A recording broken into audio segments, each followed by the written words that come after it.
It's time to start the first morning session, renewable energy.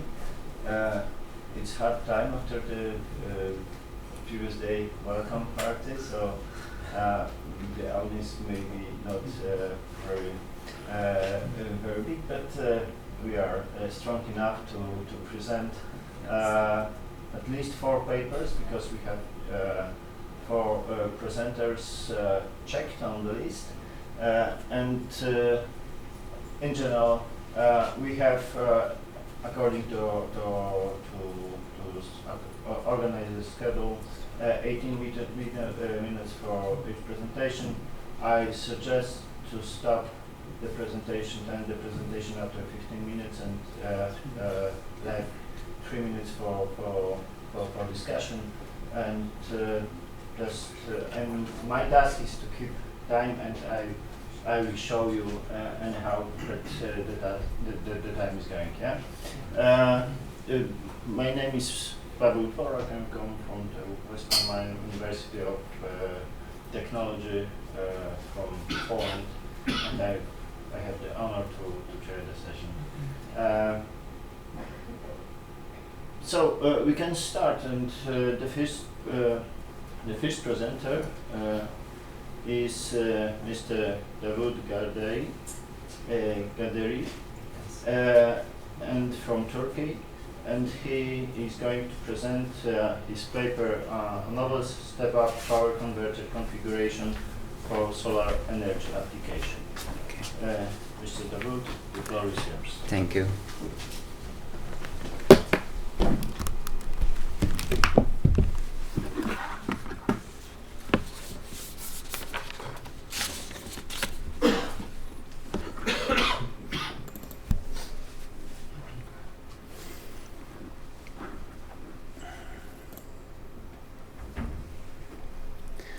Okay, dear audience, thank you for your attention in my presentation. My name is Davood Ghaderi. I am a faculty member in Bursa Technical University and in the Department of Electrical and Electronics Engineering. In this study, we try to talk about the step-up converters, DC-DC boost converters, and a new and a novel structure for this DC-DC converters for solar application cases. As you know, the renewable energy sources, including the power solar panels and the wind turbines, are the alternative energy for the fossil energies that are shortened in a short time. And according to predictions, the 80% of the total energy of the world will supply by PV panels till 2040. So this was our motivation to deal with and talk with this type of converters. Among all of renewable energy sources, or RERs, the fuel cells tops the list. In comparison with the classical boost converters, our proposed converter can give a high DC gain, and it can produce in duty cycle of 80%, the 5 times greater DC gains in this proposed structure. Also, all mathematical simulation results are confirming by a laboratory scaled prototype at 200 watts by applying a Jiangxin HR 20 volt 24 volt type of solar panels.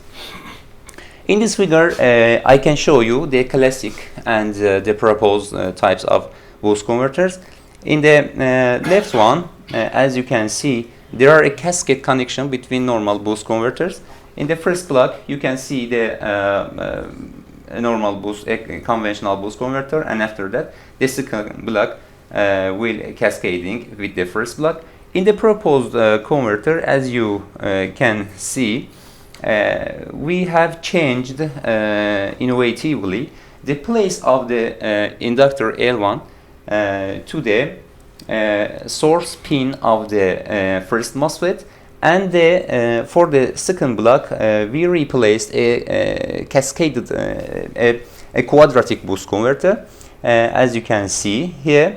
So in the next slides I try to explain you when the power switch is off and off, which will be our configuration.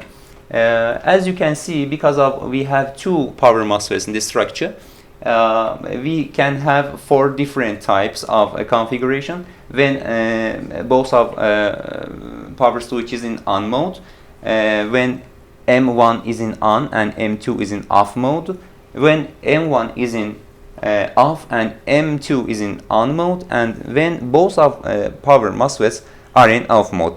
So based on this configuration, we can see the interesting thing for the second block is that in any of time intervals, only one of diodes, D2 and D3, only one of them are in structure, are in on mode, so it can decrease the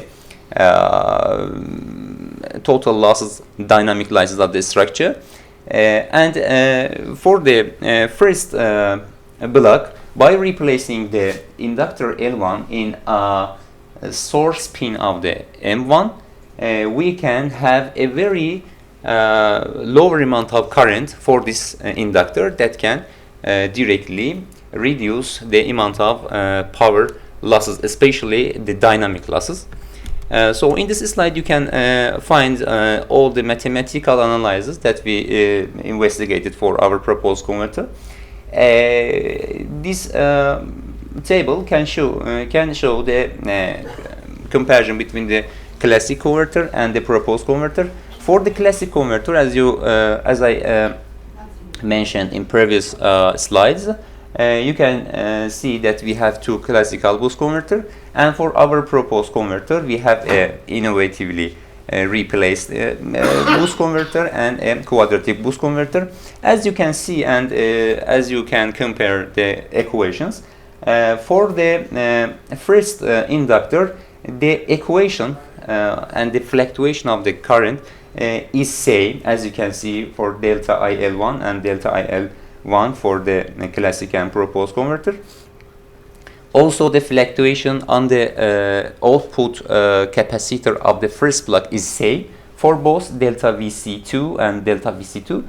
But the thing is interesting, and I said you, the current fluctuation for the second inductor, as you can see, can be smaller. How can I show by this? Okay, as you can see here, the delta IL2 is VCO, the output capacitor, minus output capacitor of first block. Okay, but the delta IL2 is output capacitor voltage on output capacitor minus output voltage and output capacitor of first block minus V in input voltage. So as you can see, this fluctuation, this ripple can be less. Also in the right side you can find the all current and power values for our proposed and classic converters. As you can see, in this structure we have one more power diode and one more inductor, so we can have new losses for the proposed structure. But as I said, the current levels in this structure is less, so we can compare the efficiency of conventional and proposed converter. In this structure, for obtaining the voltage gain of the proposed converter, I presented this slide. As you can see, I assumed the Vx as the loss or voltage drops on all power devices, including power MOSFETs and power diodes, and also for the inductors. As you can see, and as you can find in the literature, the gain of the first block is equal with the first equation. This is a very classical equation for all type of boost converters that can show the voltage of the gain of voltage for the first block is equal with duty cycle of the first block's MOSFET. So for the higher amount of duty cycles near to 1, the gain will be high, and for the small values of the duty cycle, the gain will be less. Okay, it is very classical equation you can find in the literature on the internet. But I investigated for the first block, for the second block, the voltage equations. As you can see, for this thing, I found an idea by them and a study in the internet by Professor Dr. Fred Bayrak, and I investigated these equations. In their paper, they suggested that for finding the final equation for the voltage gain, we can use the current values for the L2 and L3. Okay, in a time interval that power switch can be on and off, we found the voltage drops between the input and output ends. So D2 and 1 minus D2 can present the time that power switch is in on and in off mode. So we could find the capacitor T3 voltages, and after that by this equation we did the same process for the L3 inductor. So we could find the relation between output voltage and T3 capacitor voltage, and after that by replacing 2 in 3 we could find the final DC gain of the structure by the equation 4. As you can see in this equation, Vx multiple term, that this term can be ignorable. So we can approximately say that VO is equal with the first term of the final equation, because the Vx is very limited amount, and also the denominator is very high in comparison with the above. So the second term can be ignorable. So the final gain of the structure can be found by equation 5. You can consider this if the duty cycle of both switches is same, so you can find easily the gain is equal with equation 6, that can, for a classic and conventional cascade boost converter, you will have 3 instead of 2 instead of 3. Okay, as presented by, as can see, they presented 7 equation can give the input and output currents values that can the same connection between the voltage and current. So in our simulation, I tried to make the simulation and experimental results with the same values. So we used a type of Jiangyin HR 200 watt 20 volt type of power cells, solar panels with 200 watts rated power, and we tried to make a serial connection between these panels. So the final input voltage that we reached was 48 volt DC, and also we applied 3 inductors with the 1.6 and 1 millihenries, and also I measured the internal resistance of the proposed inductors. So by the capacitor value and in the different duty cycles, we tried to gain obtain the presented DC voltage gain, and switching frequency is adjusted for both switches as a 50 kilohertz. So as you can see here, and as we supposed in our calculation, the current value for the first inductor is considerable, where the conventional boost converter in a cascade connection will have the 25 ampere as its current. The proposed converter in the first block, the inductor can have a smaller value of the current, and this is very, very important, that can trade off the losses for the second block. And also the capacity L2 and L3's inductors, current ripples and fluctuation. As you can see, we can have same fluctuations for this structure, and but the average value of current for the proposed converter is a bit higher. But in turn, the settling time of the voltage, output voltage and current for our structure is better, as you can see in D part of the figure, in sub-figure 4D. Also, I made a comparison between the simulation, between the voltage gain for the proposed converter and classic boost converter. As you can see, for example, in duty cycle of 0.8, if the conventional cascade converter present the gain of 40.28, the proposed converter can give a thing about 5 times greater, 98.20.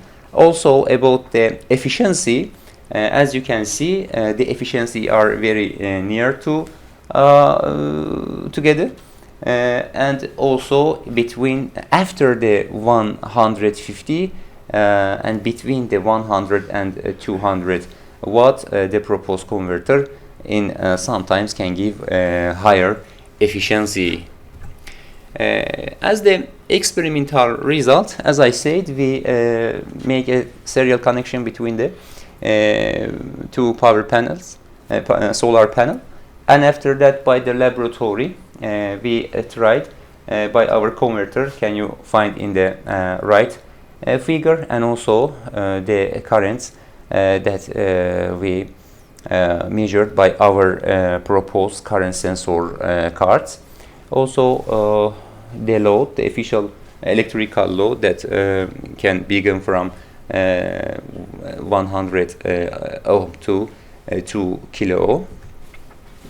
About the experimental result, as you can find in this slide, you can find the first MOSFET gate source and drain source voltages. It can show that when the this power MOSFET receive the signal in gate pin, so it will go to on mode, and after time interval that it doesn't receive the voltage in gate pin, it goes to off mode, as I said. And also you can find the voltage on the first and second inductors, and the currents of the L2 and L3 that can confirming our proposed result. As the conclusion, in this structure we presented two different blocks for a cascade converter. In the first converter, by replacing the location of the first inductor, we could to present a converter with a lower amount of losses. And for the second block, we can we produced a converter that can present a higher DC gain as the cascaded as the quadratic boost converter. It shows that this converter in a simulation, if you give the 10 volt at the input volt, by the duty cycle of 90%, you can reach to 1 kilo volt. That is really considerable for a DC-DC converter. And also we presented a mathematical simulation result by the MATLAB Simulink, and also a laboratory scale as you saw and I presented, scale prototype investigated by a very common type of power solar tank, and you can find in the market. This study was funded by the grant number of 182 and 06 from the Scientific Research Project or BAP unit of the Bursa Technical University. Thank you for your consideration. If is there any question, I am ready to respond. Thank you for your presentation. We are exactly with time, but still have time for one or two questions. If not, let me ask a short question. Yes, sure. You were presented that your boost converter is amplifying the voltage. Yeah. But in the second part, the current is also higher. Mm-hmm. Is it linear? So is it the situation that with the higher gains, higher voltage gains, the currents are also as much higher than with the same gain as yes, as the how it influences the elements you use in the second part? Yes, no, we should make a trade-off between the voltage and current. So as you know and can find anybody in the internet and literature, there is a considerable focus on gain of DC-DC converters. So you have a fixed value of power. Okay, you can you want to transfer this power to the load side. Okay, so if you can increase the voltage, as you can find in electrical centrals, if you want to increase the voltage level, automatically the current level will decrease, and in this study also for the second block we have two inductors, since for the classical boost converters we have only one inductor. So we can have some losses, more losses, and also I presented in my slides in the first one, in the second one. As you can see, in some powers, our proposed structure can give lower amount of efficiency, and that directly comes back to your statement about the current level. And also, the currents are not very different. The thing that's important, the first block current is very lower than the first current, for its inductor current in the conventional boost converter, but the level of the currents for the second block, as you can see, is not very different from the conventional boost converter. As you can see, where, for example, for the L2, if the proposed converter can give average current of 20 volt, the classical boost converter can give a thing around 9.5 ampere. That the simulation and the experimental result confirmed is not very considerable. Okay. Any other questions? If not, then thank you very much. Okay, thank you. Thank you for your consideration. I would like to ask Mr. Bojan Perovic to present the second paper titled A Transient Thermal Model for Flat Plate Photovoltaic System and its Experimental Validation. Thank you very much.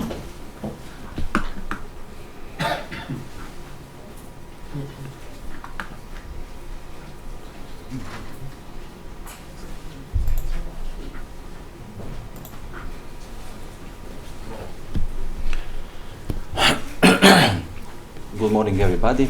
My name is Bojan Perovic. I'm an assistant professor in power engineering from Faculty of Technical Sciences in Kosovska Mitrovica. Today I'm going to present you a paper titled A Transient Thermal Model for Flat Plate Photovoltaic Systems and its Experimental Validation. The energy of solar radiation is the largest source of energy on the Earth, free and independent from fossil fuel reserves, available on all parts on Earth's surface and not affect the pollution of the environment. It is well known that the accurate failure of PV model temperature is of crucial importance for precise estimation of its performance. In this paper, a transient thermal model for modeling PV model temperature is proposed and validated under dynamic ambient conditions. The obtained PV model temperature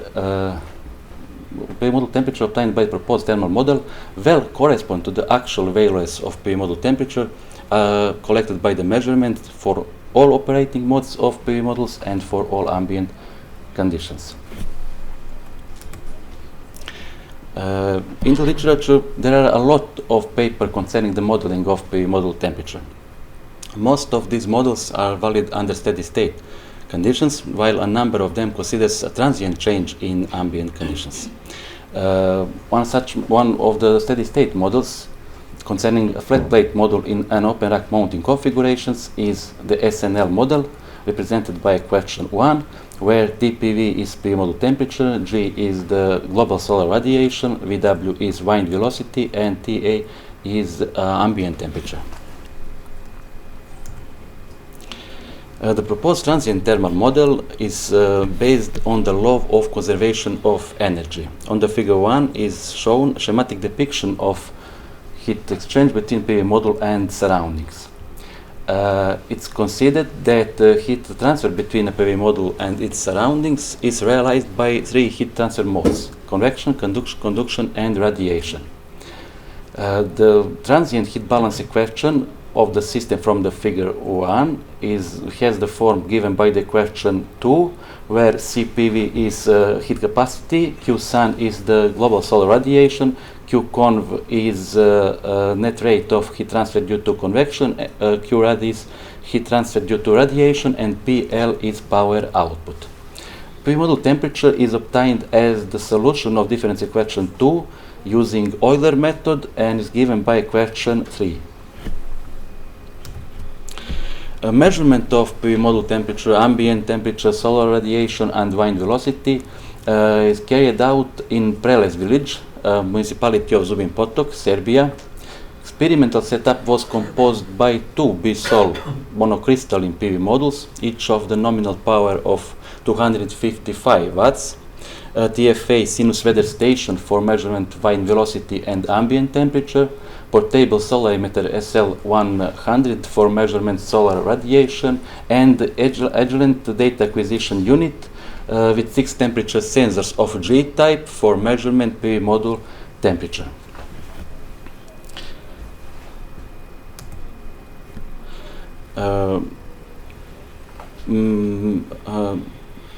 Temperature sensors were attached directly on the back side of PV models in 3 points: top, middle, and bottom, using adhesive tape as is shown on the figure 4. Both PV models were tested under the same ambient conditions, except in that first PV model is worked under open circuit mode and the second under full load mode, loaded by halogen lamp 400 watts nominal power, as is shown on figure 4. This is for observing the influence of the power output on temperature of PV model, which is included into consideration in this model also. Measurement of PV model temperature, solar radiation, wind velocity, and were performed for 2 different days, for 25th July and 11th July last year. These days were chosen for their different values of wind velocity and solar radiation. On the figure 5 is shown change in 3 meteorological parameters: solar radiation, ambient temperature, and wind velocity. On 25th July, solar radiation fluctuations was great and rapidly, and wind velocity was greater than 2.5 meter per second. And for 11th July, solar radiation fluctuations was significantly less, and wind velocity was less than 1.6 meter per seconds. On the figure 6 and 7 is shown change of measured and simulated PV model temperatures for 2 mentioned days. From the figure 6, it is evident that change in PV model temperature is very gradually compared to change in solar radiation for 11th July. This is true for both cases, when PV module works in open circuit mode and when it works in full load mode. The temperature calculated by the SNL model changes in a similar way as the one calculated by the proposed thermal model. Such a gradual change in simulated PV model temperature occurs due to small fluctuations of solar radiation. During the 25th July, solar radiation was characterized by large fluctuations due to fast moving clouds. Consequently, simulated and measured PV model temperature change rapidly. PV model temperature calculated by the proposed thermal model closely follows the measured one, with a difference of about 2.5 degrees of Celsius. The same cannot be said for the temperature calculated by the SNL model. This temperature deviates significantly from the measured one, and it is in directly proportion to the solar radiation fluctuations. This is due to the SNL model, like all other steady-state models, neglect the thermal heat capacity of PV module materials. In other words, it doesn't include the factor which characterizes the thermal lag of PV module materials. At the end, a transient thermal model is developed in this paper in order to predict the PV module temperature under the dynamic atmospheric conditions such as solar radiation, wind velocity, and ambient temperature. Model is experimentally validated. The obtained results confirm the fact that the accuracy of proposed thermal model is more than adequate for most PV module application. It's found that PV module temperature of PV module in open circuit mode is for about 5 degrees of Celsius higher than the temperature of PV module in full load mode. This difference is influenced by solar radiation and wind velocity, and certainly cannot be ignored in the case when the precise estimation of PV module performance is required. Thank you for your attention. Thank you for your presentation. Right, more questions?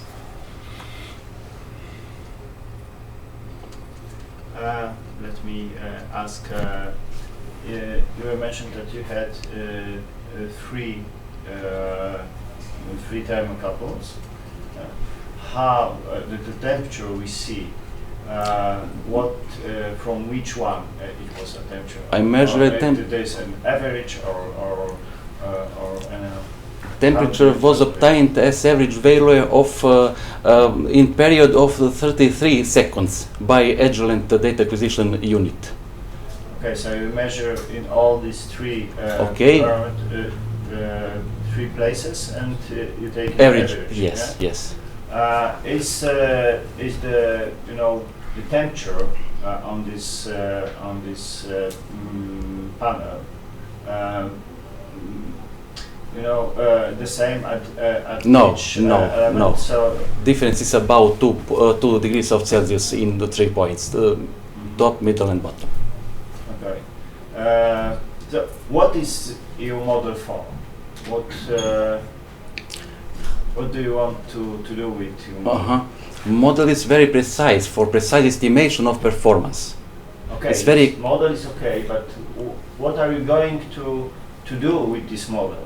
In Homer software or such similar softwares, because that is an example. Just for simulation. Just for simulations and predict power output on place, some place. Because in case the temperature in anyhow would influence the solar the panel efficiency or something like that, you would try to, by changing the load or something like that. Anyhow, you could try to change the temperature and to find the optimal points of work. Optimal angle of inclination. Or inclination. Yes. Anyhow, but that's why I asked about the goal, the main goal of your work, because we see that the model is okay, it works. That's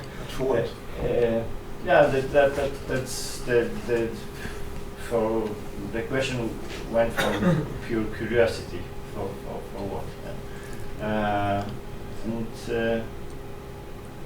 Okay, I had some other questions, but you mentioned all that during your presentation. Any other questions? If not, thank you again. Thank you very much. The next presenter, Moshe Sitbon, will present a paper titled Controlled Performance Assessment of a Photovoltaic Generator Terminated in a Current-Mode-Buck-Convertor-Load. Put it here somewhere. In the bottom. Yes.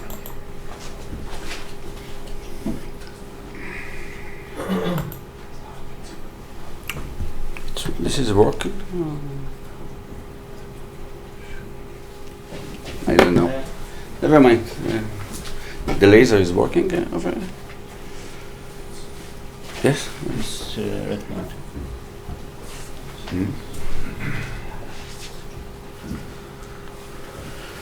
Hello, my name is Sitbon Moshe. I'm from Ariel University. My paper is about controller performance assessment of photovoltaic generator terminated in Current-Mode-Buck-Convertor-Load. It's a long name, and the paper is about performance assessment to analyze the performance of buck converter. And why buck converter? Usually we use a boost converter for PV panels. It's more easier, there's less problems. But here you can see that when you want to use a buck converter, there is an unstable situation, and we need to handle it carefully. So I made a deep analyze how to use and to understand the behavior of this buck converter connected to a PV and a load. So first, simple pictures that I believe everybody understands it, but usually we connect the PV panels to the grid. Usually we take the maximum possible power, and it's very easy, well known. But the problem starts when you want to work in microgrids. Microgrids, it can be an island or even a small portable equipment. And when you start using this and you want to use a buck, the problem starts. PV panel need to understand the operation, so you can see the change of illumination, change of the sun, reflect on the power, reflect on the point of maximum power, and one more influence is the temperature. Also, the chamber temperature change very much the point of maximum power, so you need to handle it. We're usually using MPPT, but when you want to connect together a PV panel, a buck converter, and some storage unit, because we talk usually all the analysis about microgrids, you need a storage unit. So this is where the problem start and need to analyze. So here you can see this is also a microgrid. You have the panel, you have the inside, you have the converter, and you have the storage unit.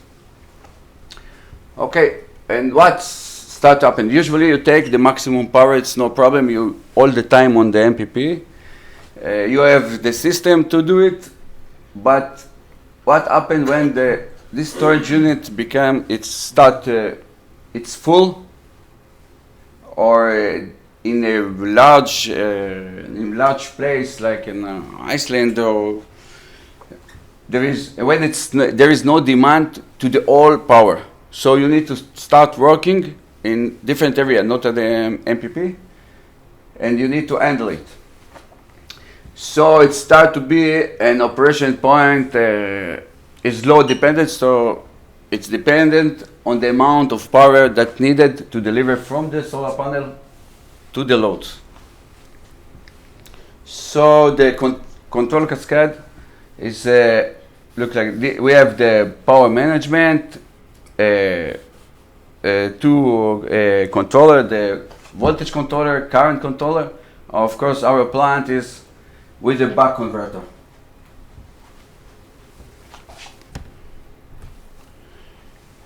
When we analyze the system, the solar panel, you have an equivalent circuit, including a lot of the R shunt, R series, current source, and the ID is the combination source.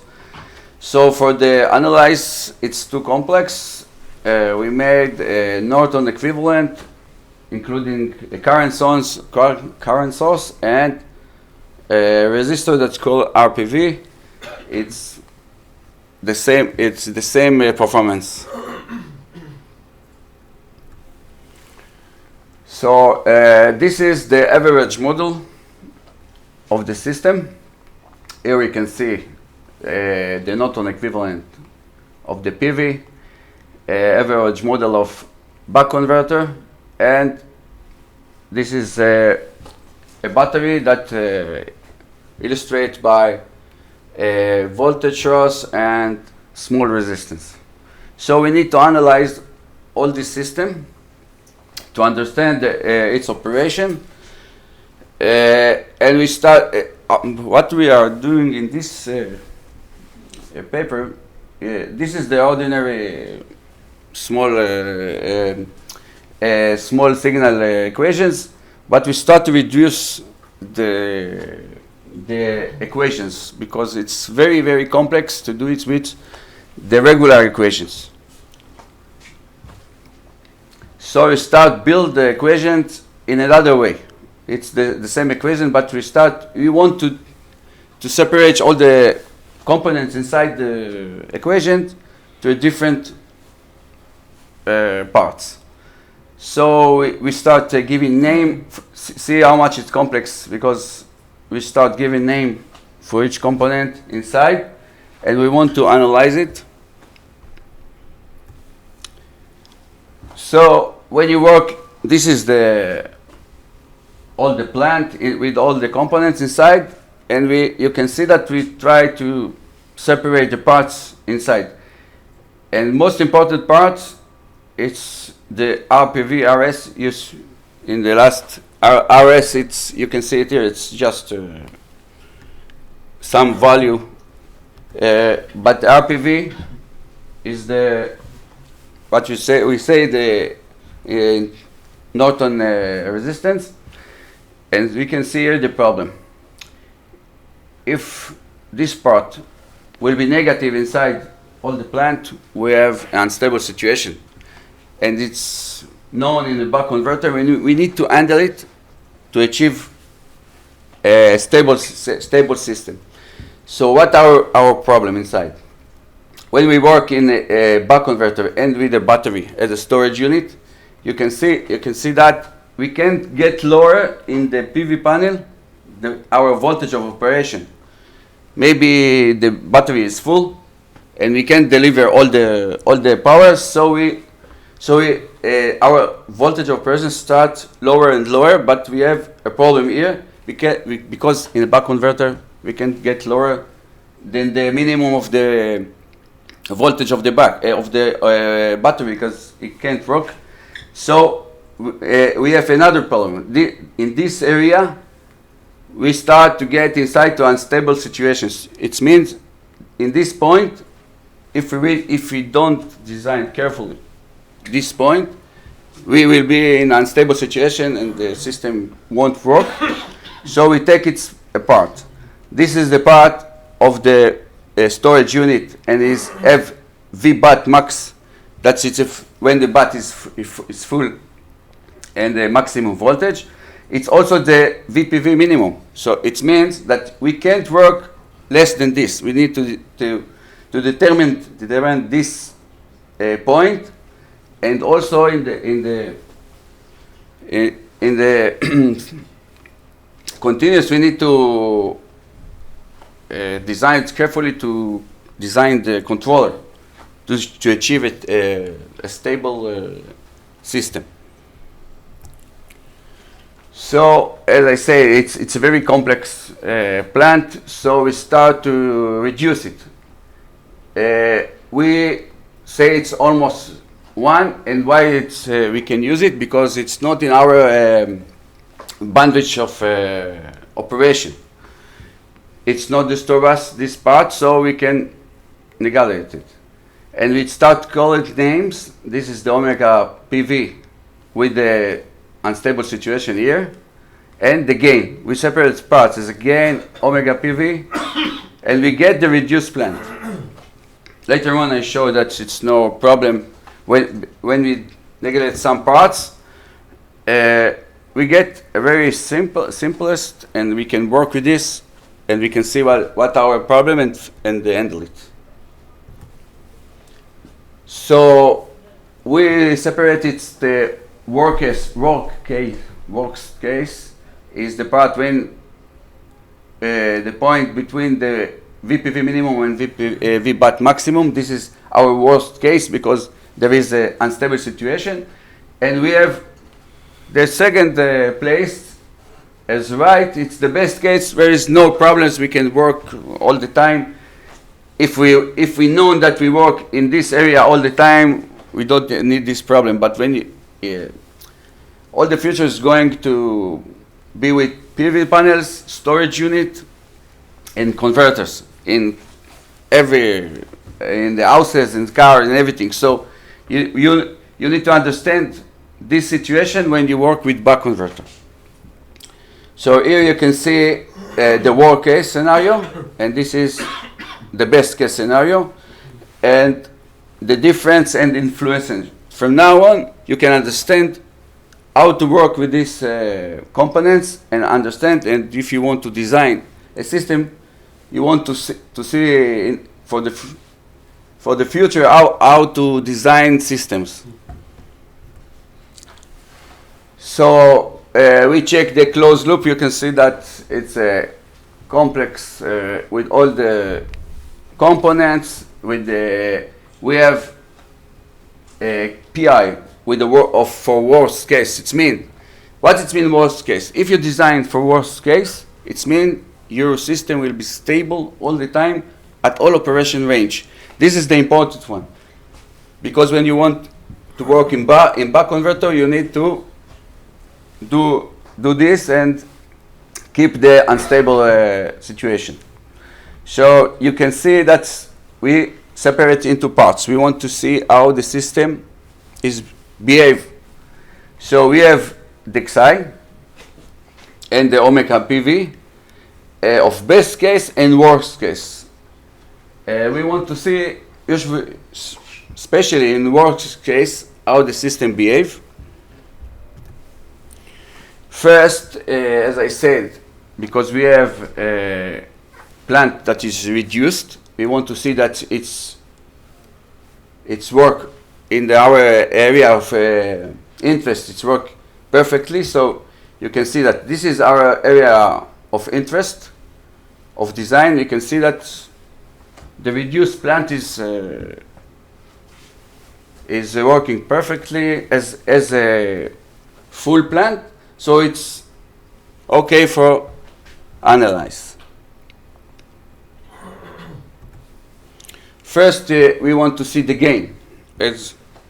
We want to understand the gain, so we separate. You can see we separate the gain, and if you look how it change along, now you can use it when you start to design the system. You can look forward and see how the gain is changing along the curve of changing the operation of the PV. Also, what we call the omega PV, you can see that when you want to change a capacitor, nowadays everybody try to reduce the size of the internal capacitor to reduce the size of the buck converter or the boost converter. So you can see what happened when you change the capacitor. You can see how the omega PV changing, and you can decide ahead how you want your system performs.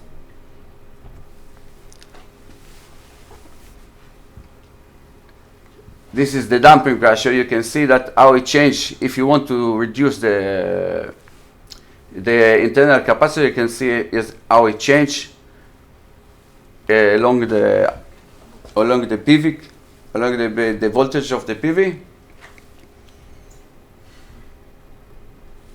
And this is the most important thing, that there is a unstable situation. We take a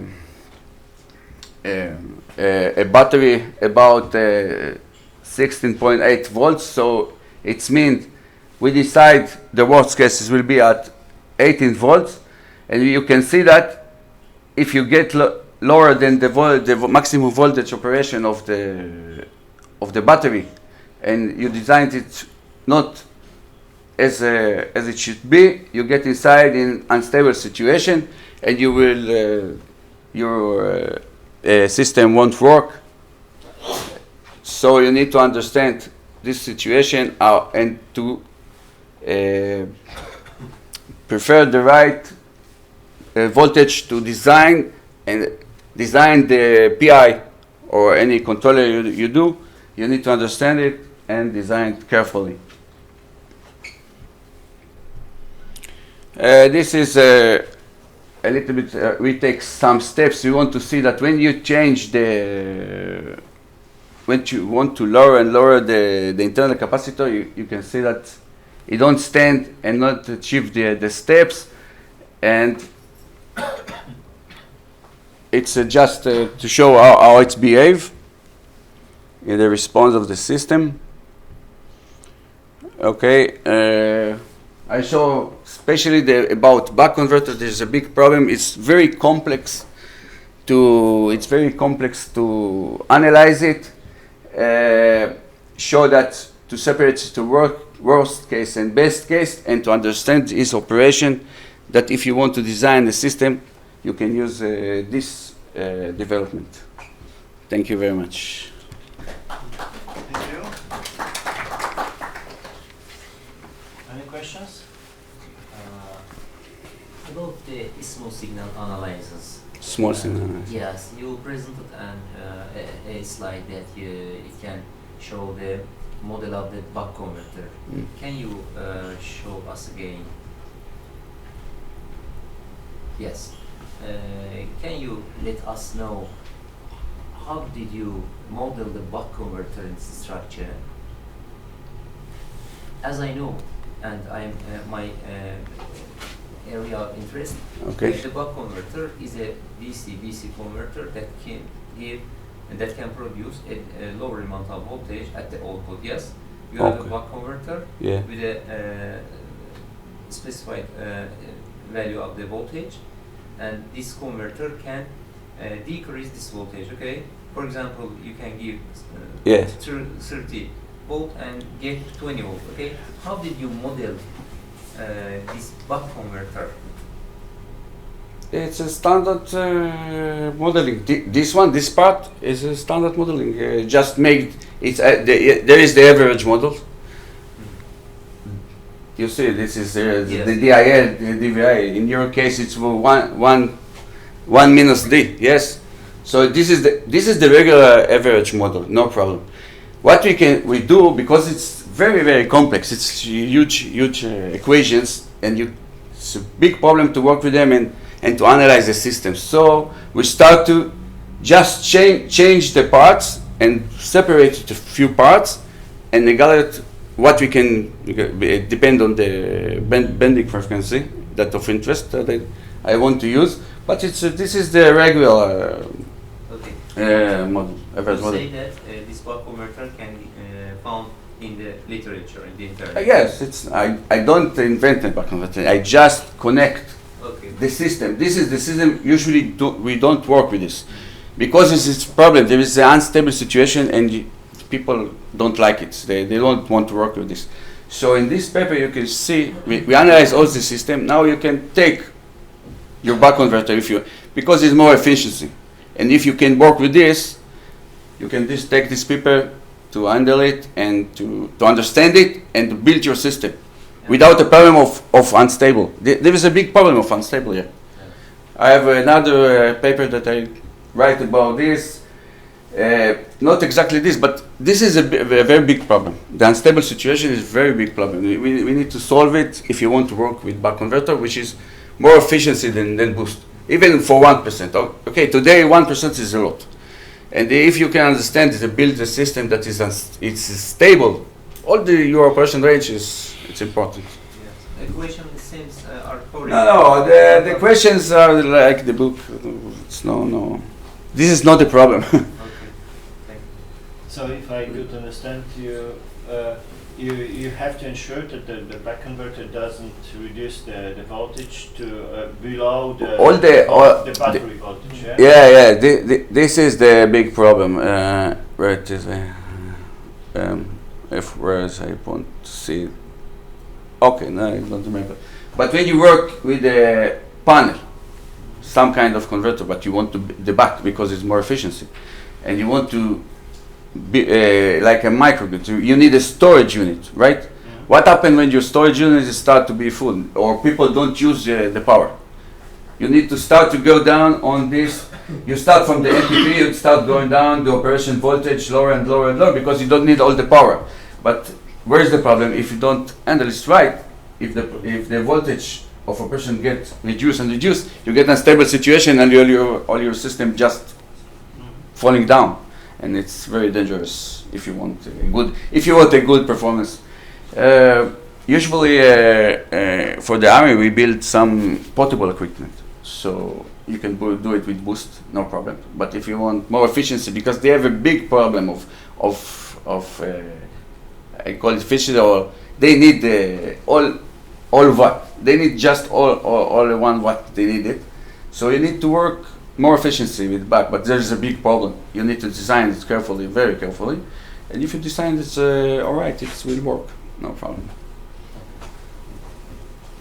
With the permission of chairman, shall I extend the views? He is correct. Actually, here in the slide, later on in the conclusion or summary portion, if you open, then it will be very much clear that I have this interest on this line. So, in the end, summary page, he has claimed that confusion is coming here. The one learned fellow has asked this, that buck converter is reducing this voltage. Okay. Yeah.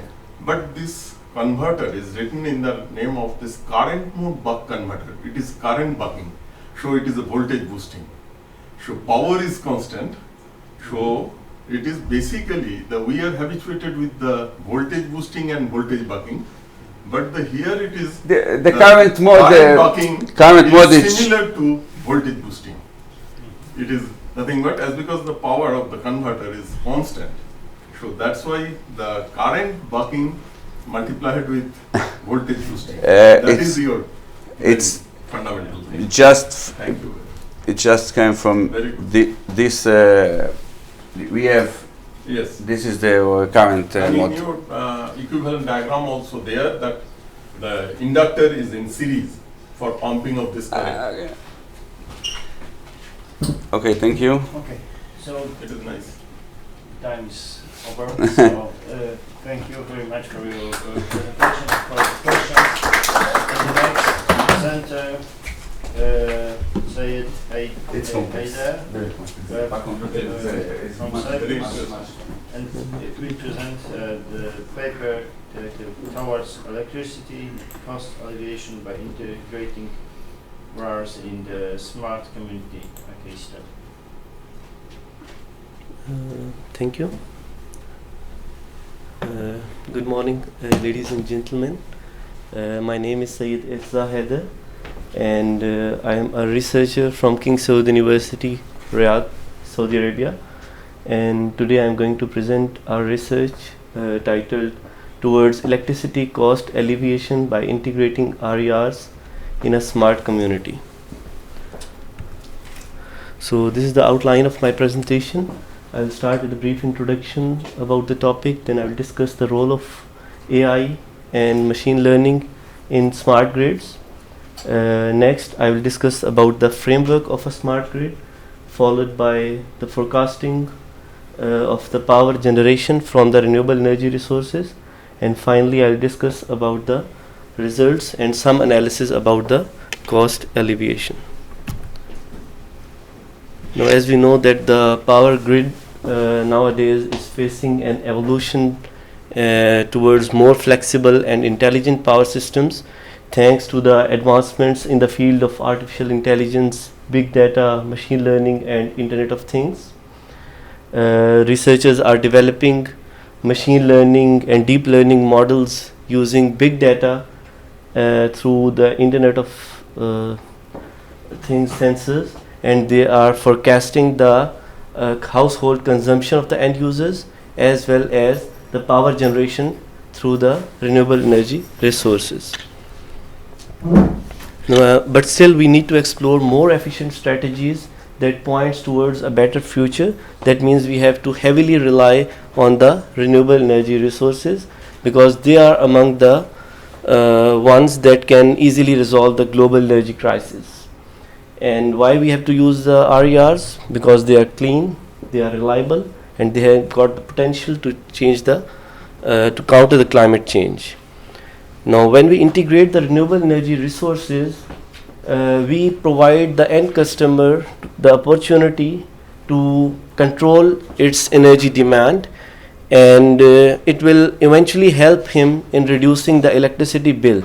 So for example, if we use the data analytics and if we use the machine learning and deep learning models to forecast the end user, then we can predict the pattern of the usage of household appliances, and based on that he can optimize his usage of the appliances, which will eventually helpful in reducing the cost of electricity.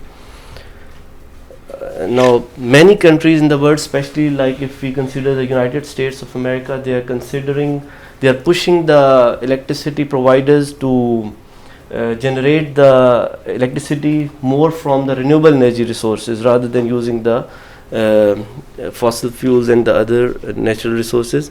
The forecasting of the power consumption of the end user as well as the prediction of energy through RERs, they play a dominant role in the operation, management, and planning of the smart grids.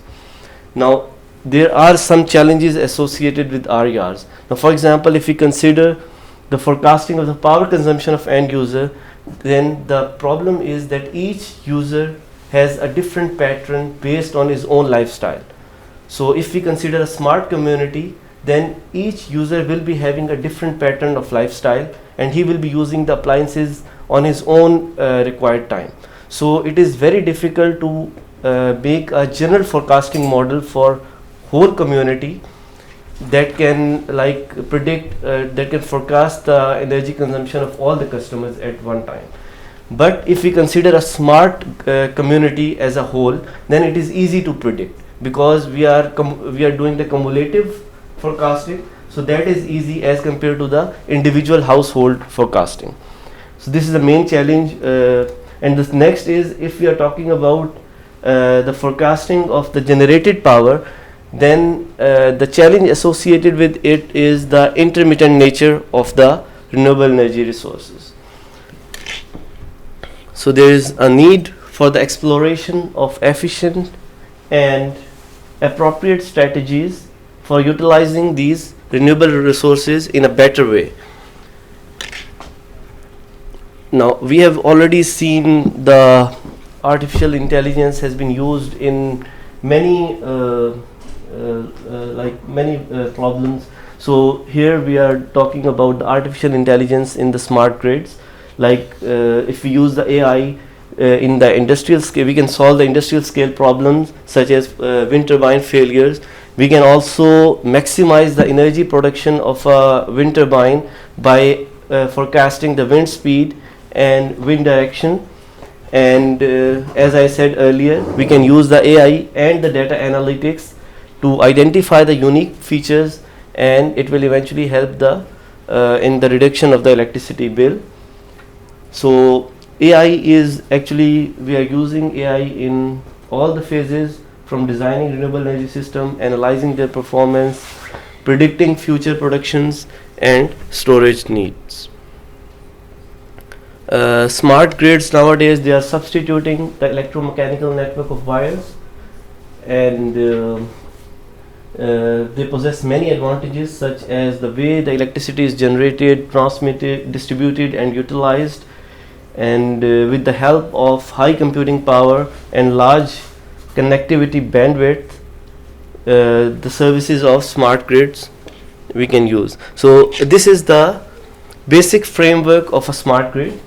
Now we can see here,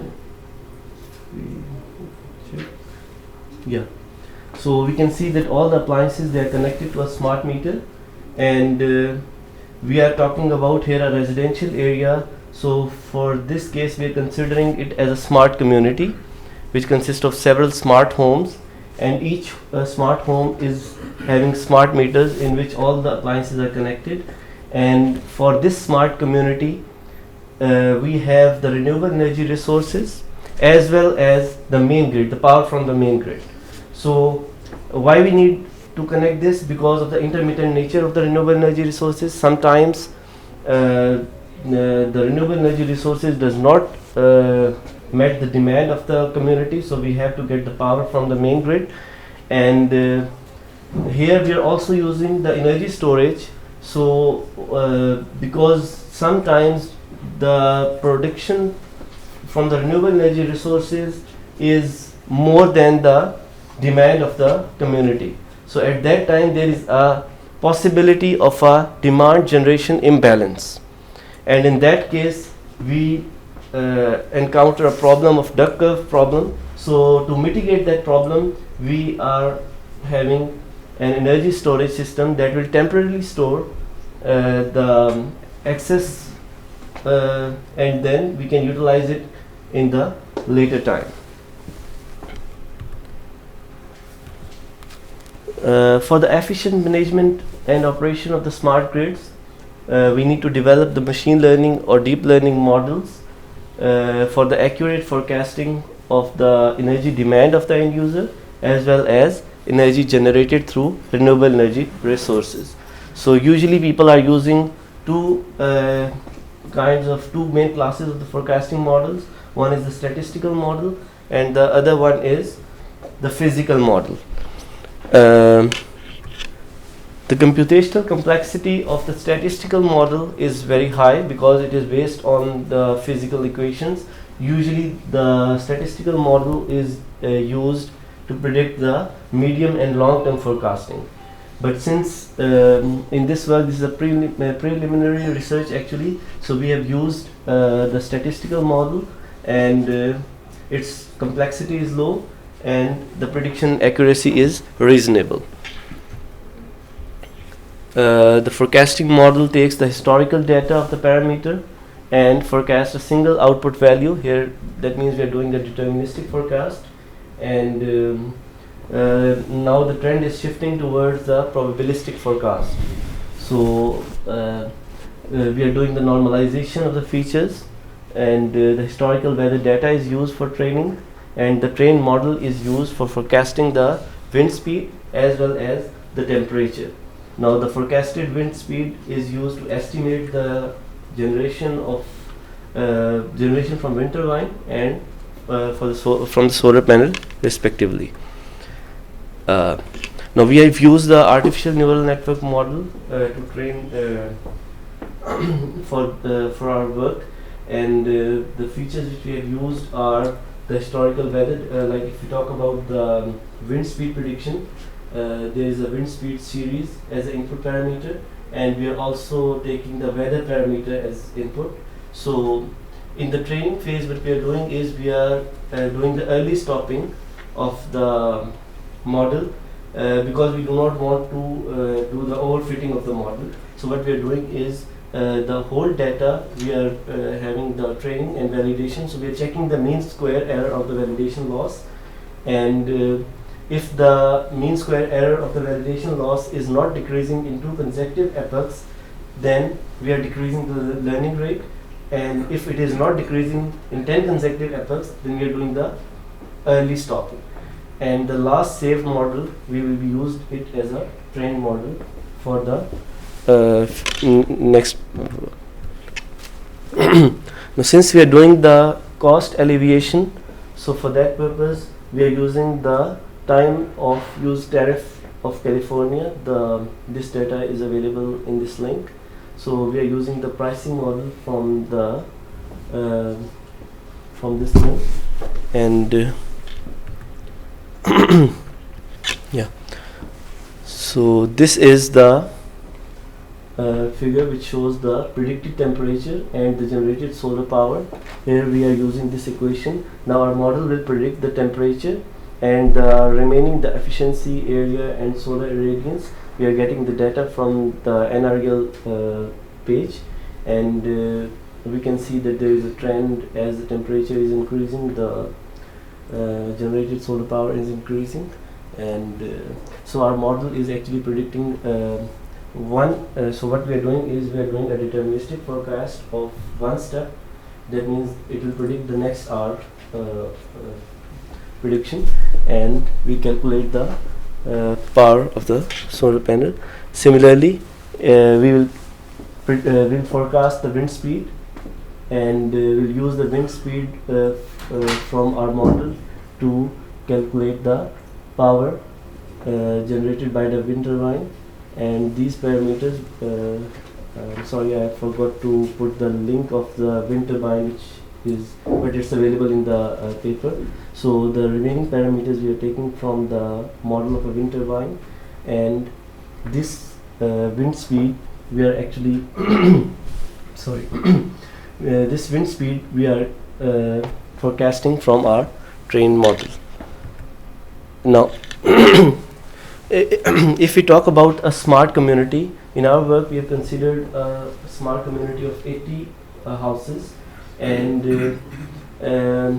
this is just an approximation of the demand of a smart community. We can see that there are 3 peaks in the demand: in the morning, in the afternoon and in the evening. So this is actually the demand of a whole community. But if we are talking about again as an individual household demand, it would not be exactly like this. Maybe for some users it would be different pattern, for some users it would be different, but this as a cumulative demand of the smart community. Now here we can see the energy generated, overall energy generated by the RER. We can see this with the red bar, and the total demand is in the blue bar, and we can see that in the peak times, this is the morning time, this is the afternoon, and this is the evening. And the peak time we still need to purchase the electricity from the utility because the demand is high and the generated power from the renewable energy resources is still not enough to fully meet the demand of the end user. But if we see here in the off peak times, the demand is already met by the renewable energy resources, and we do not need to purchase it from the utility. So that means, and here in some hours there is excess power, so we are using the ESS to store it temporarily and use it later on. So this is the saving provided by the renewable energy resources. We can see that in the peak hours we still need to buy the electricity from the utility, and most of the time the renewable energy resources are meeting the criteria for the smart community. Now this is actually a preliminary research, and in this we just did a basic cost alleviation analysis, and actually we already worked on the extension of this work, and in that work we already did the like the deterministic forecast for 1 hour, 2 hour and 4 hours, and for different topographical locations, and for that so that's the end of my presentation. If you have any questions, I would be happy to. Any questions?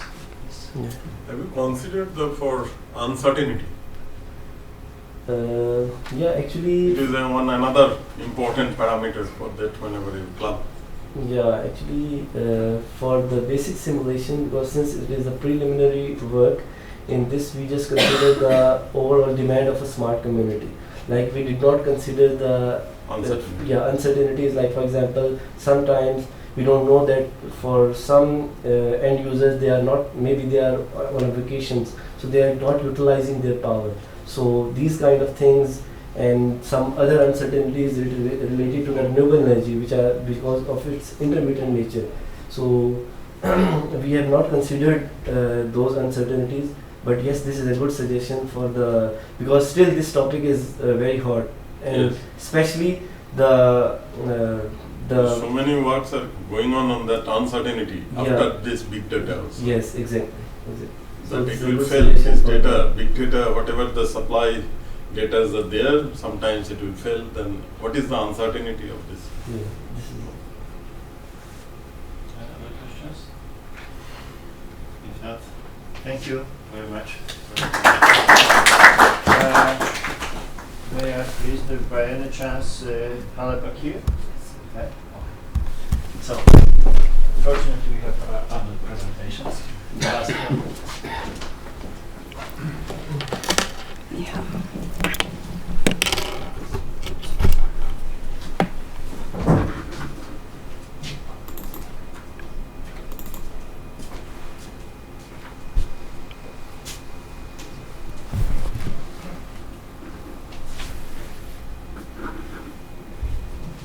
Hello, I am Hale Bakır from Konya Technical University in Turkey. My paper title is Sensors Control of PVCM Drive Using Extended Kalman Filter for Wide Speed Range Supplied by MPPT-based Solar PV System.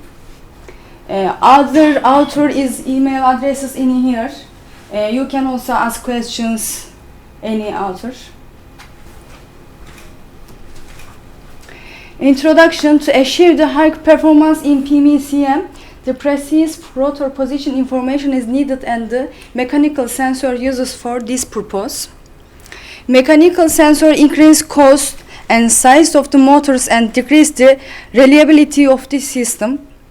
Many of study proposed observation to estimate the rotor position in the medium and high speeds, such as back electromotive force and sliding motor observer and the extended Kalman filter. These methods are usually good to estimate the medium and high speed, but they has weak performance in low speeds. To cover the zero and low speeds, high frequency signal injections is normally used. Another method to accomplish control in low speed is by using the low frequency signal injection. The injecting system are suitable for low speeds. Therefore, it is always combined with other methods to estimate the wide speed range. The combination of two systems make it too complex and hard to be implemented in real life. The idea in this paper is to use one powerful estimation methods to estimate the speed in a wide range under load, for example, motor.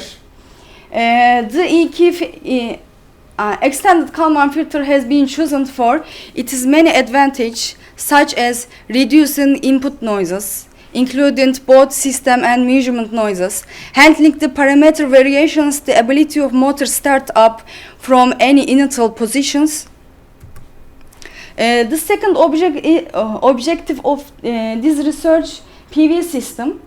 PV systems are designed to produce the maximum available power regardless of the irradiation intensity and temperature.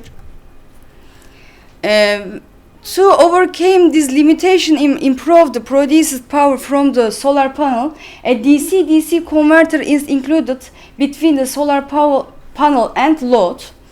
By controlling the DC-DC converter, the impedance matching between the solar panel and load can achieve. MPP is accomplished by the MPP system. This is MPPT curve. Is point of the current voltage curve. A device that continually finds the MPP of a solar panel of array is one of the most used conventional MPPT technology. Is based on incremental conductance. Incremental conductance dP divided by dV equals 0 at MPP. If dP divided by dV small 0 and right and otherwise left, simulation results show that incremental conducted algorithm has a good tracking ability, was able to obtain maximum power in terms of variable conditions, variable loads, and increase the stabilization of the load. What is the extended Kalman filter? Firstly, Kalman filter mathematical models in here, space vector transformation, alpha beta forms. The state equation of the systems are expressed as follows. By assuming that the PMCM is a non-linear system affected with centered and white noise, the discrete time of the system non-linearity can be experienced as follows. Extended Kalman filters, two steps. First steps, prediction steps. In prediction step, the difference between measurement and predicted output will be established. Second steps, correction steps. In the final step, estimation of state vector at the time k plus 1 is set as follows these equations.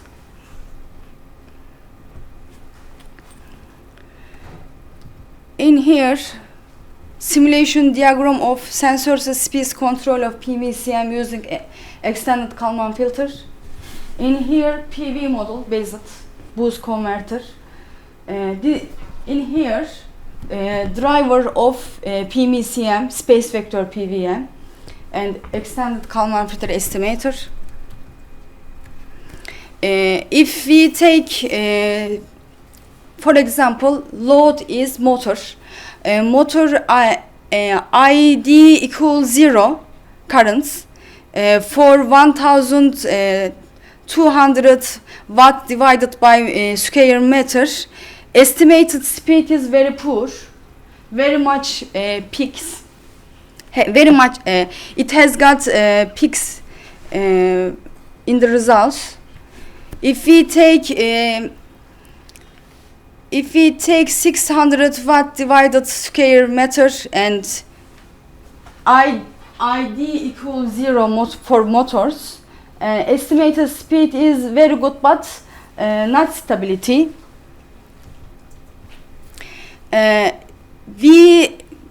Originality is we took the motors of currents ID equals 0.5.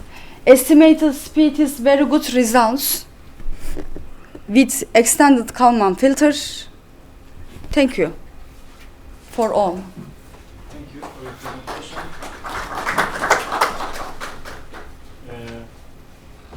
questions?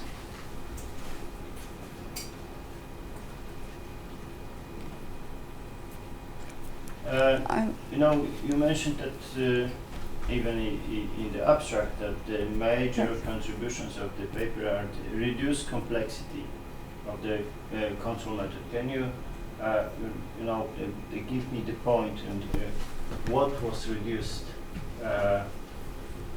Which part? Load control. Reduced? In here, let's see.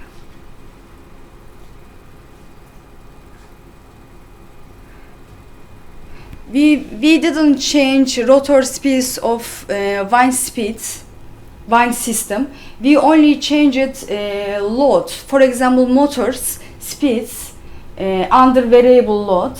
Extended Kalman filter is improved estimated speed only.